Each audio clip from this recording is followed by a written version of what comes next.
자, 다음은 7차 시 트랜잭션 처리와 인덱스 기능에 대해서 알아보겠습니다. 광경 데이터베이스도 하나의 DBMS이고 몽고DB도 DBMS이기 때문에 이 트랜잭션을 어떻게 처리할 것인지는 굉장히 중요하며 이 트랜잭션 저와 함께 알아야 될 기술적 내용에는 락 정책에 대한 이해가 필요합니다. 락은 읽기 일관성과 데이터의 공유를 위해서 제공되기 때문에 어떠한 락 정책을 제공하냐에 따라서 데이터를 어떻게 처리할 수 있냐가 좌우될 수 있기 때문에 아주 중요한 핵심적인 솔루션 중에 하나죠. 우리 그 데이터베이스라고 하는 기술을 사용했을 때 제공되어지는 사용할 수 있는 락의 종류에는 크게 5가지가 있죠. 글로벌 락, 데이터베이스 락, 컬렉션 락, 페이지 락, 다큐멘트 락이라고 하는 5가지 유형이 있으며 이것은 노에스큐엘 관점에서 표현하는 방법이고요. 광경 데이터베이스에서는 글로벌 락, 데이터베이스 락, 테이블 락, 블락 락, 로레벨 락 이렇게 표현하죠. 몽고DB는 1.8 이전 버전에는 글로벌 락이라고 하는 락 정책을 제공했으며 최근 3.0 버전에서는 다큐멘트 락이라고 하는 기능을 제공하고 있습니다. 글로벌 락이라고 하는 것은 데이터가 입력되고 수정되고 삭제되는 시점에 전체 데이터베이스에 다 락을 거는 겁니다. 당연히 어떤 특정 테이블이나 또는 특정 콜렉션 레벨의 락을 거는 것보다 그 콜렉션이 저장되어 있는 데이터베이스 또 다른 데이터베이스 전체 데이터베이스에 다 락이 걸리기 때문에 성능 이슈가 발생할 수밖에 없죠. 이러한 문제점을 개선하기 위해서 몽고DB는 3.0 버전에 다큐멘트 락이라고 하는 락 버전으로 업버전이 되었고 지금은 이전에 비해서 상당히 빠른 성능을 기대할 수 있는 락 정책을 가지고 있다. 이렇게 말씀드릴 수 있습니다. 자, 그러면 투타스크 커밋 또는 투타스크 롤백이라는 개념에 대해서 알아봅니다. 여러분들 앞차시에서 소개했던 것처럼 데이터를 입력할 때는 인서트, 수정은 업데이트, 삭제는 리무브 이러한 메소드에 의해서 입력, 저장, 삭제를 하실 수가 있는데요. 제가 그러한 문장을 실행한 다음 커밋과 롤백이라고 하는 문장을 실행했었나요? 자, 실행하지 않았다면 그 문장들은 입력이 된 걸까요? 또는 수정 및 삭제가 된 걸까요? 광경 데이터베이스인 경우에는 인서트, 업데이트, 딜리트 후 반드시 커밋이라고 하는 문장을 수행해야만 데이터를 저장할 수 있죠. 롤백이라고 하는 문장을 실행해야만 롤백할 수가 있죠. 그렇다면 노에스큐엘은 몽고DB는 커밋이나 롤백이라는 문장을 수행하지 않았다면 그것은 커밋된 걸까요? 롤백된 걸까요? 그렇습니다. 이것이 바로 광경과 노에스큐엘이 가지고 있는 차이점이라고 말씀드릴 수 있습니다. 몽고DB와 같은 노에스큐엘은 빠른 시간 내에 데이터를 저장하고 빠른 시간 내에 그것을 분석해서 가공 처리해야 되는 그런 기업 환경에 적합한 솔루션이기 때문에 광경처럼 커밋하고 롤백하는 이러한 절차에 빅데이터를 처리한다면 빠른 시간 내에 쓰기와 읽기를 할 수 없을 겁니다. 그래서 대부분의 노에스큐엘은 오토 커밋, 인서트와 업데이트와 딜리트를 하면 즉시 그것이 커밋됨으로써 빠른 시간 내에 데이터가 처리하게끔 만들어주는 것이죠. 자, 그러면 몽고DB에서는 광경처럼 롤백이라는 문장을 수행할 수는 없을까요? 기본적으로 몽고DB는 롤백이라고 하는 롤백이라는 명령어를 지원하지 않습니다.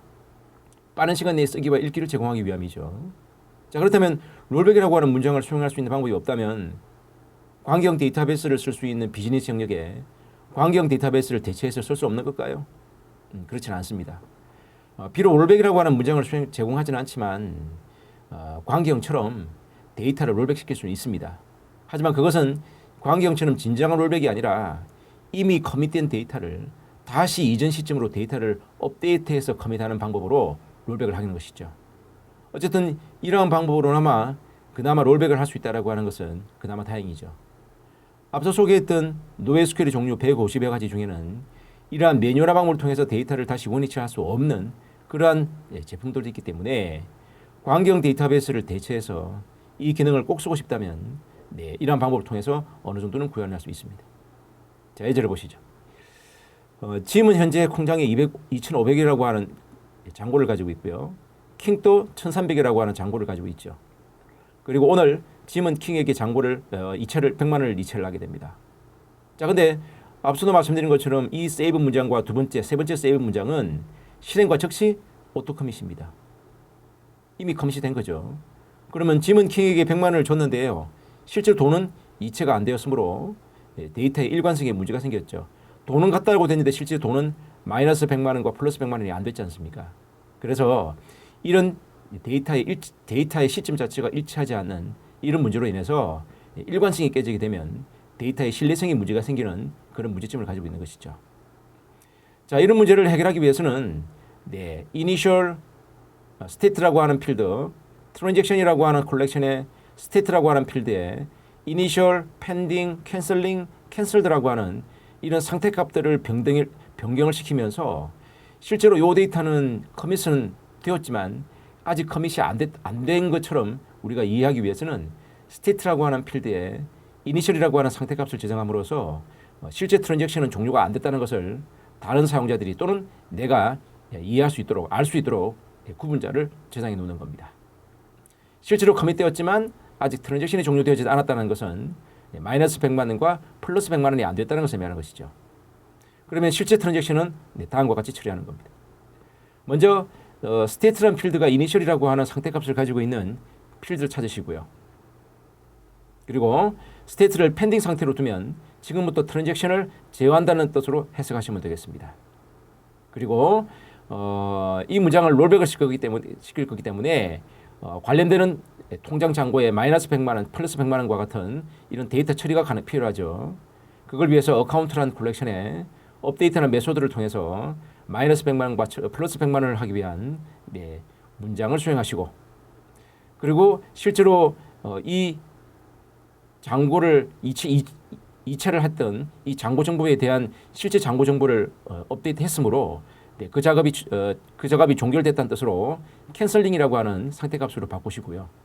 그 다음에 이러한 작업이 이루어지는 와중에 누군가가 이 똑같은 데이터를 참조했을 때 그 똑같은 데이터를 누군가가 또 업데이트, 딜리트, 인서트하게 되면 문제가 될 수 있기 때문에 그 데이터를 누군가가 참조하지 못하게끔 이런 변경 작업을 수행하는 와중에 펜딩 트랜잭션이라고 하는 이 필드에 현재 변경하고자 하는 이 도큐멘트의 오브젝트 아이디라고 하는 값을 저장을 해주게 되면 누군가가 이 데이터를 참조했을 때 실제 트랜잭션이 진행 중인 데이터라는 것을 알게 되고, 트랜잭션이 진행 중인 데이터라는 것을 알 수 있다는 말의 뜻은 이 사용자가 변경하고 있는 데이터를 또 다른 사용자들이 더 이상 변경해서는 안 된다는 것을 의미하는 겁니다. 그래서 이 작업을 시행할 때 세션 2에서 만약에 지금 변경 중인 이 데이터를 find 했을 때 펜딩 트랜잭션이라는 필드에 어떤 값이 이렇게 나오게 되면 누군가가 커밋이나 롤백을 진행 중인 데이터이므로 세션 2나 세션 3 다른 사용자들은 이 도큐멘트에 대해서는 더 이상 추가적인 업데이트와 딜리트 인서트를 해서는 안 되고 오직 find라고 하는 문장을 통해서 조회만 가능할 수 있도록 그 상태값을 이렇게 지상시켜 준 겁니다. 만약에 펜딩 트랜잭션이라는 필드에 어떠한 상태값도 없다면요, 그 어떤 누구도 이 데이터를 업데이트, 딜리트, 인서트하고 있는 게 아니므로 이 데이터를 find한 사용자가 먼저 업데이트, 딜리트, 인서트를 할 수 있는 것이죠. 그래서 누군가가 업데이트, 딜리트, 인서트하고 있는지 아닌지를 확인해보고 만약에 없으면 내가 처리하고, 만약에 지금처럼 오브젝트 아이디가 출력이 되면 그 데이터는 누군가가 처리하고 있는 데이터이므로 추가적인 트랜잭션을 유발시켜서는 안 된다는 겁니다. 그러한 상태 여부를 세션 2에서 확인할 수 있도록 업데이트할 때 펜딩 트랜잭션 영역에 해당되는 다큐멘트의 오브젝트 아이디 값을 $풀 추가로 저장해 놓음으로써 인지할 수 있도록 해줄 수 있는 문장이죠. 그리고 모든 작업이 끝났으면 커밋 또는 캔슬 되었다라는 메시지를 뿌려주게 되면 모든 트랜잭션 제어는 끝나게 됩니다. 결론적으로 보시는 것처럼 투타스크 커밋 또는 투타스크 롤백이라고 하는 이 작업들은 실제로 데이터를 롤백하는 게 아니라 광경처럼 롤백의 개념이 아니라 이전 데이터로 다시 원위치를 하고 커밋하는 개념을 통해서 캔슬을 시킬 수 있고 롤백을 시킬 수 있는 겁니다. 그래서 순수한 롤백보다는 다시 이전 데이터로 업데이트하는 개념이 더 가깝다, 이렇게 볼 수 있고요. 그나마 이러한 방식을 통해서 이전 데이터 시점으로 다시 돌아갈 수 있게끔 문장을 제공해 줄 수 있는 그런 노에스큐엘은 또 몇 개 안 되기 때문에 비록 여러분들이 광경 데이터베이스를 널리 사용했던 사용자 입장이라면 이러한 절차들이 좀 불편하고 힘들겠지만 그나마 이러한 기능을 통해서 우리가 구현할 수 있다는 측면에서는 아주 긍정적으로 받아들여야 되지 않을까 싶습니다. 자, 다음은 인덱스에 대해서 알아보겠습니다. 광경 데이터베이스에서도 인덱스 종류가 굉장히 많죠. 그런 것처럼 몽고디비에서도 인덱스의 종류가 굉장히 다양합니다. 그래서 이 다양한 인덱스들을 이용하게 되면 광경 데이터베이스에 비해 현저히 빠른 데이터 검색도 가능하고 다양한 데이터를 인덱스화시킬 수 있는 그런 장점들이 있죠. 자, 전반적으로 어떤 인덱스가 있는지 한번 개괄적인 설명 좀 드리고요. 이 중에 가장 대표적인 지오스페셜 인덱스라고 하는 이 인덱스들의 기본 기능에 대해서 설명드리고 간단한 오퍼레이션을 해볼 수 있도록 하겠습니다. 자, 여러분들 인덱스 만들 때 그 인덱스를 만들고자 하는 필드가 유일한 값으로 되어 있으면 그것을 유니크 인덱스라고 하고요. 자, 이 경우죠. things.initio_index, fname, lname 두 개 이상의 컬럼으로 인덱스를 만드는데 이 두 개의 결합된 값이 중복된 값이 없다면 이것을 유니크 인덱스라고 부르고요. 만약에 지금처럼 인덱스를 만드는 필드에 표현될 수 있는 데이터의 성질이 중복된 값이 여러 개 나올 수 있다 라고 한다면 이런 인덱스를 non-unique 인덱스다라고 하죠. 인덱스를 만들 때 하나의 키로 만들면 싱글 키 인덱스고요. 두 개 이상의 필드로 만들면 이것은 컴파운드 키 인덱스다, 복합 인덱스다라고 표현합니다. 다음은 스파스 인덱스인데요. 스파스라는 말의 뜻은 이제 빈도라는 의미를 가지고 있죠. 빈도.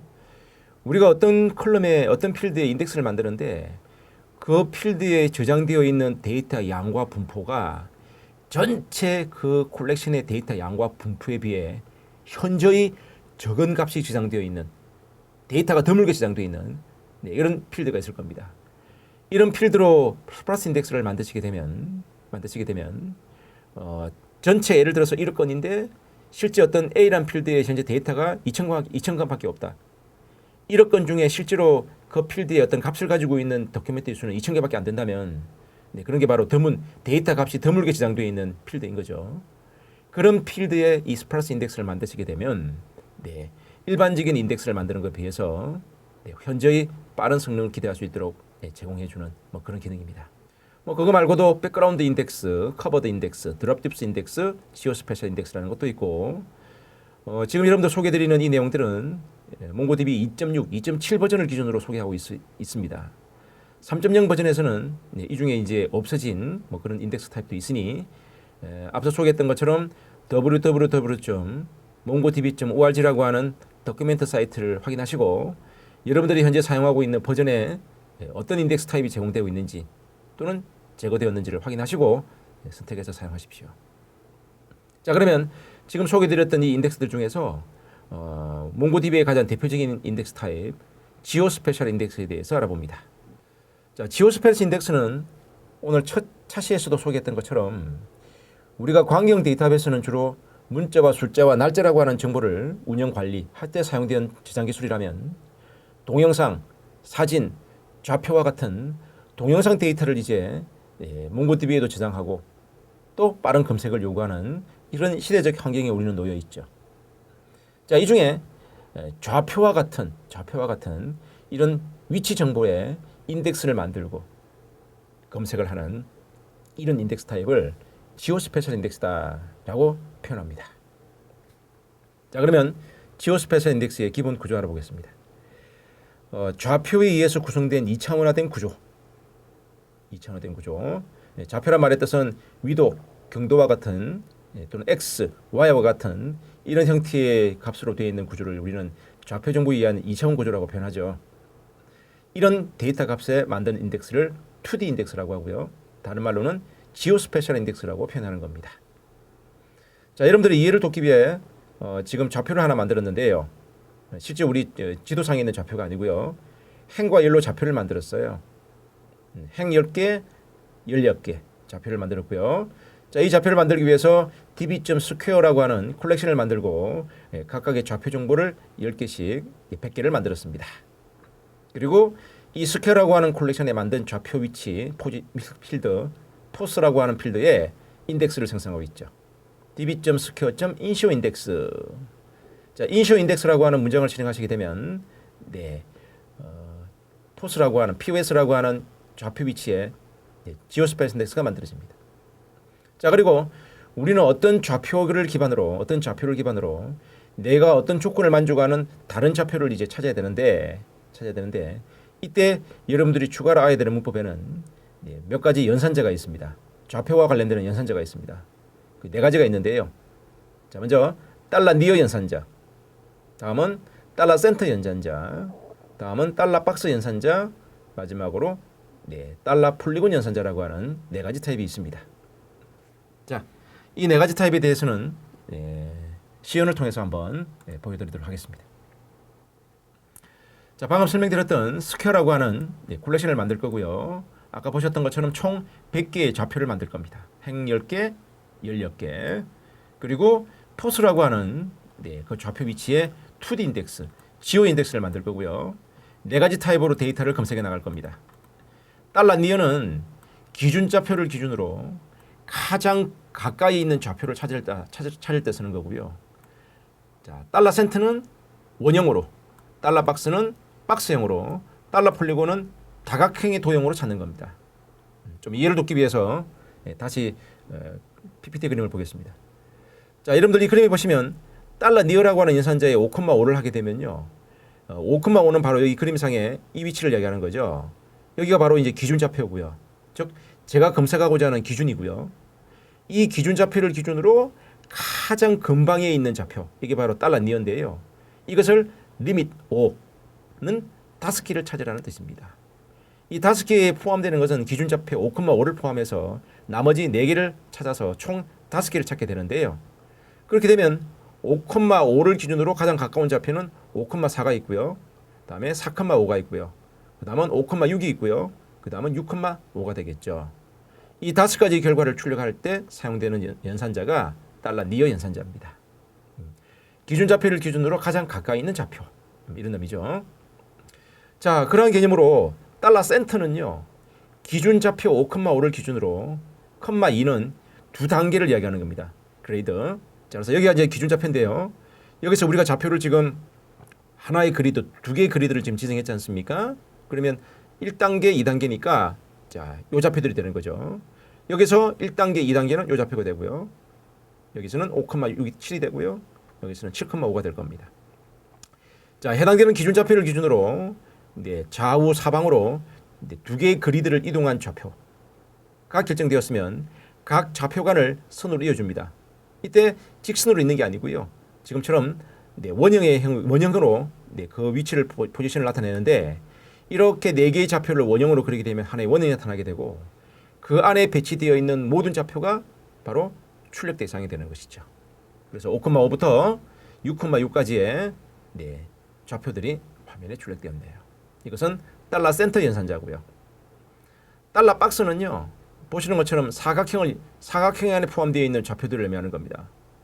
이 달러 박스 연산자에 의해서 검색이 되려면 반드시 기준 좌표가 2개가 필요해요. 그래서 5,5라고 하는 기준 좌표와 6,6이라고 하는 기준 좌표를 2개를 주면 이렇게 대각선의 선이 그려질 것이고 그 선과 나머지 그리드 간에 선을 그려주면 하나의 사각형의 그 도형이 만들어지죠. 이 사각형 도형 안에 포함되어 있는 좌표가 출력됩니다. 5,5와 6,6을 비롯하여 5,6, 6,5까지를 포함해서 총 4개가 이 4개의 박스 안에 포함되어 있는 좌표이기 때문이죠. 이것은 달러 박스 연산자라고 부르고요. 마지막으로 달러 폴리곤 연산자는 폴리곤, 다각형이라는 의미를 가지고 있죠. 그래서 아까처럼 사각형, 오각형, 육각형, 칠각형 이런 것들은 다 폴리곤 타입으로 처리할 수 있습니다. 자, 지금 기준 좌표 3개를 지정했는데요. 3,4, 여기는 5,7, 여기는 7,4. 자, 3개의 좌표를 선분으로 그립니다. 그럼 지금처럼 삼각형의 도형이 만들어지게 되고요. 이 도형 안에 포함되어 있는 좌표가 출력되는 것이죠.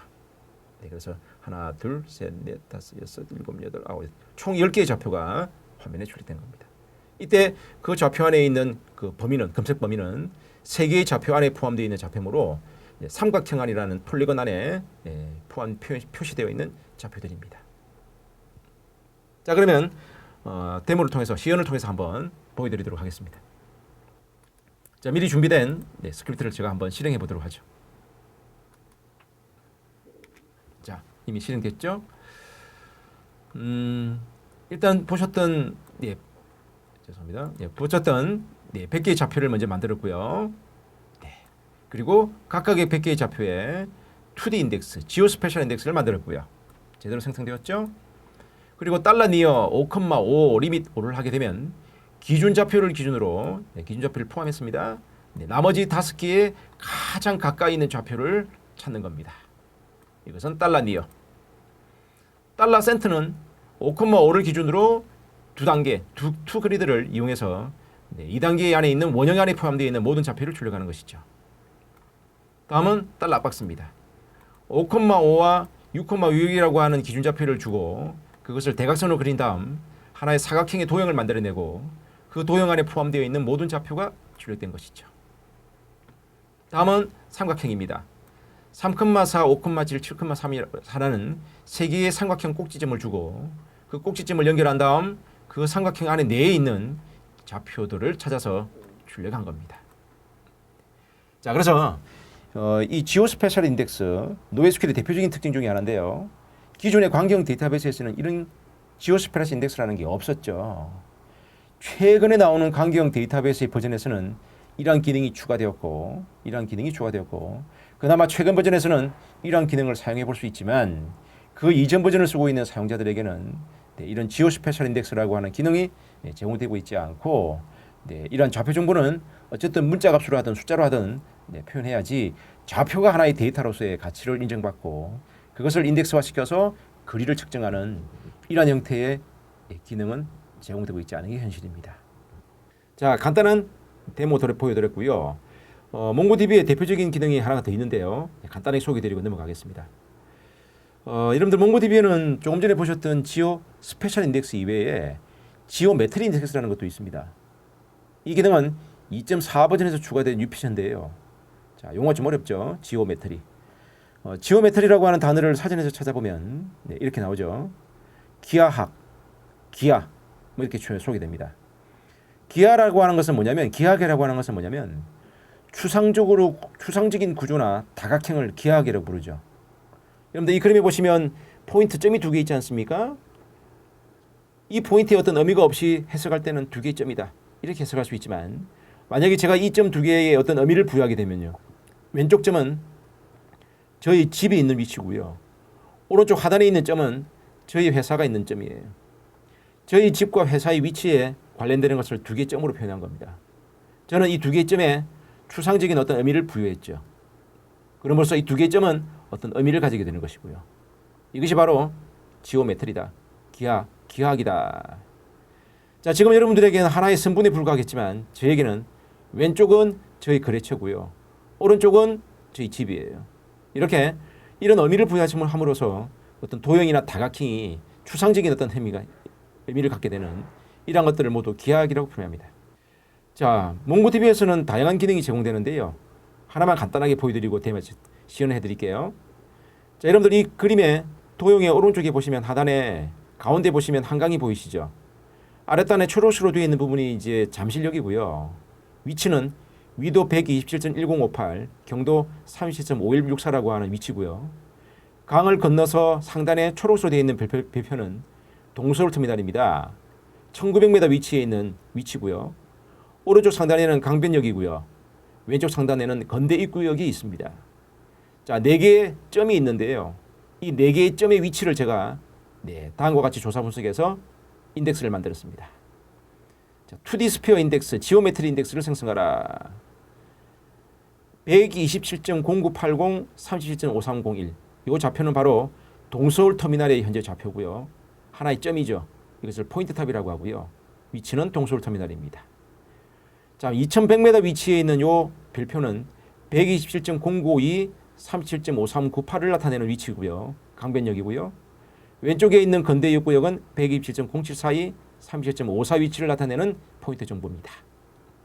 자, 이것이 바로 이제 몽고DB 내 콜렉션에 저장이 되어 있는 상태고요. 자, 저는 검색을 합니다. 어떤 검색을 하냐면 기준 좌표. 자, 여기서 지금 코디네이터 대괄호 이 좌표는 바로 내가 검색을 하고자 하는 기준 좌표를 의미하는 것이고요. 이 그림에서는 바로 초록색 별표가 있는 잠실역의 위치를 이야기하는 겁니다. 자, 제가 지금부터 검색하고자 하는 대상이 뭐냐면 기준 잠실역을 기준으로 포인트죠. 이 점을 기준으로 현재 데이터베이스에 저장되어 있는 3개의 포인트 정보 중에서 2000m 범위 내에 있는 좌표가 뭔지를 찾고 싶어요. 자, 그러려면 여러분들 잠실역이 가지고 있는 좌표와 방금 제가 소개드린 동서울터미널, 강변역, 건대입구에 가지고 있는 이 좌표들의 거리를 계산해서 그것이 2000m 범위 내에 속하는지 아닌지를 분석해야 되지 않겠습니까? 그런 것들을 우리가 직접 분석하는 알고리즘을 만든다고 생각해 보십시오. 많은 시간과 비용이 들지 않겠습니까? 하지만 기본적으로 지오메트리 인덱스라는 걸 사용하시게 되면요, 여러분들은 이러한 위치 정보를 이용해서 콜렉션의 데이터를 지정하고 몽고디비에서 제공되는 이런 연산자를 이용해서 기준 좌표를 부여한 다음 검색하고자 하는 대상만 지정하면 이런 거리를 직접 계산하고 그게 해당되는 결과를 여러분에게 제공해 주는 겁니다. 여러분들은 훨씬 적은 시간과 비용으로 그런 좌표와 좌표끼리의 거리를 계산하고 길이를 계산해서 조건을 만족하는 데이터를 추출할 수 있죠. 이런 인덱스를 지오메트리 인덱스라고 표현합니다. 자, 간단한 데모를 보여드리도록 하겠습니다.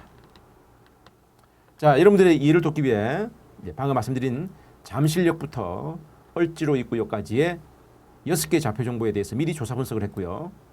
이 좌표 정보에 관련되는 정보를 저장하기 위해서 미리 제가 문장들을 만들어 봤습니다. 잠실역, 동서울터미널, 강변역, 그리고 건대 입구역, 을지로 입구까지. 자, 이 정보를 미리 제가 데이터베이스에 저장하도록 합니다. 그리고 이 저장된 좌표 정보들을 이용해서 저는 잠실역을 기준으로 2000m 범위, 1000m를 초과하고 2000m 범위 내에 있는 좌표가 어떤 좌표인지를 검색할 겁니다. 자, 시작했네요. 2D 스페어 인덱스, 지오메트리 인덱스를 만들었고요. 잠실역부터 건대 입구역까지에 관련되는 좌표 정보를 미리 입력했고요. 그리고 검색 대상은 잠실역을 기준으로 2000m 범위 내에 있는 좌표를 찾는 겁니다. 자, 그랬더니 하나의 결과가 출력되었죠. 바로 동서울터미널을 나타내는 이 좌표 정보가 잠실역이라고 하는 좌표 정보를 기준으로 2000m 내에 포함되어 있는 좌표다. 자, 여러분들 PPT 자료를 보시면요, 동서울터미널은 1900m 위치 밑에 있고요. 잠실역을 기준입니다. 강변역은 2100m라고 했고요. 건대 입구역은 2000m 위치에 있다고 했으니 이 조건에 부합되는 교통시설은 바로 동서울터미널만이 이 조건에 부합되는 결과라는 것을 알 수가 있죠. 이렇게 좌표와 좌표끼리, 포인트와 포인트끼리의 길이를 직접 계산해서 인덱스화시키고 검색하는 인덱스 기법, 이것이 바로 지오메트리 인덱스입니다. 이러한 기능을 이용한다면 여러분들은 다양한 위치 정보를 이용한 SNS 정보를 분석하고 가공 처리할 수 있을 겁니다. 예를 들어서 우리나라의 어떤 해로 지도를 만든다든지, 해로 바닷길이죠. 또는 하늘길을 만든다든지, 항공도를 만든다든지, 또는 여러분들 하나의 기업이나 또는 우리 국가에는 다양한 주요 시설들이 있지 않습니까? 그러면 그러한 시설들이 회사 내에 또는 우리나라의 전체 지형에 어느 위치에 어떤 시설이 있다라고 하는 것들을 우리가 이런 좌표 정보를 이용해서 데이터베이스를 구축하고 이런 것들을 이용해서 거리를 계산하고 길이를 계산하는 이런 애플리케이션을 만든다면 다양한 산업 분야에서 다양한 용도로 활용할 수 있는 훌륭한 기술이 될 수 있지 않을까, 저는 그렇게 생각해 봅니다. 몽고디비의 가장 대표적인 기능 중에 하나인 지오메트리 인덱스에 대해서 소개드렸습니다.